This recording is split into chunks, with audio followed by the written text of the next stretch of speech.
Hi everybody, this is Erica, and this is my discussion board number 7, titled The Intake Counselor. Basically, for this discussion board, we're to talk about how I'm a counselor at a community-based mental health clinic. I mainly see children, adolescents, and their families. One day I'm filling in for an intake counselor, and I do an intake on a suicidal, clinically depressed adult male who insists on only seeing me. I have no experience in dealing with this type of client, and I'm assuming a suicidal client. What should I do and what options do I have? The first thing that kind of stands out to me when I read that question is you have no experience in dealing with this type of client, and that kind of makes me automatically think that in this particular situation I'm supposed to be like fearful of working with this client. And I feel like as I guess a person who really cares about people in general, yeah, I think any person like that would kind of be nervous when dealing with someone's life. It's like in our hands. But just because we're nervous, I mean, I think as counselors, we've been educated enough and taught multiple times that suicide is going to be something that we come across within our careers. And our book even mentions that too, that chances are we are going to deal with a suicidal client, and that's something that we're just going to have to prepare ourselves for. And I mean, definitely if this man is so vulnerable that he needs to see you like right now, you're not going to, by ethics, you're not going to just turn him away. I think that would make things definitely worse. Like, I'm going to kill myself. Okay, I'll send you to someone else isn't exactly the best thing that I'm sure that they would want to hear.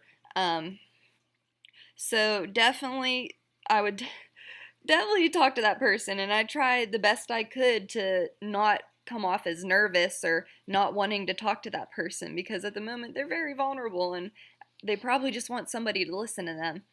Um, Upon him coming in, I'd do what I would normally do with informed consent, let him know his rights, and let him know definitely that um, the means of breaching confidentiality.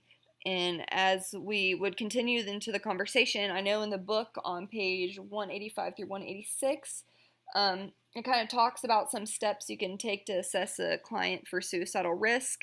And you would definitely want to look for warning signs in that client, such as them talking about having a means to kill themselves, talking about times that they have attempted to maybe kill themselves in the past, or I guess just really kind of giving off that vibe like this person is actually has not only thought about doing this but is capable of doing it and has planned it out. That is definitely some warning signs that somebody could kill themselves.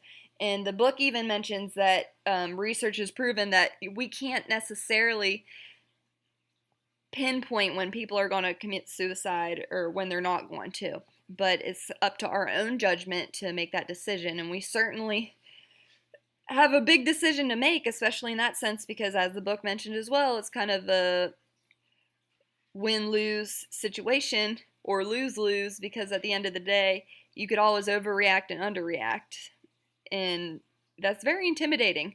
But I think as mental health professionals, it's just something that we're going to have to, I guess, we'll never really be comfortable with it, but we have to learn how to handle these situations because they are real and they do happen. What type of options do I have? If this person does come off as definitely like they are for real suicidal and I've noticed all the signs and warning signals, I would inform them that, hey, listen, I know you're going through a lot right now and you probably don't want to hear this, but I have to report to someone that you are having these feelings. Normally a close family member or something like that. I just have to disclose the information because I felt like they were going to harm themselves.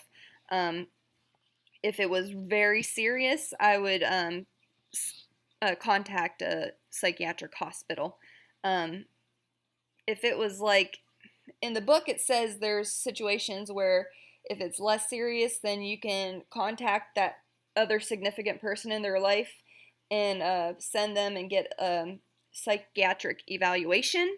like on the spot, but in some cases you don't have that option. If the person resists, it says to call an ambulance to come after that person. Even if the significant other doesn't like want to be involved in it, then you should do that too. But I think above all, before anything, you should definitely check into if you're working at a agency, which it sounds like this community-based mental health clinic is.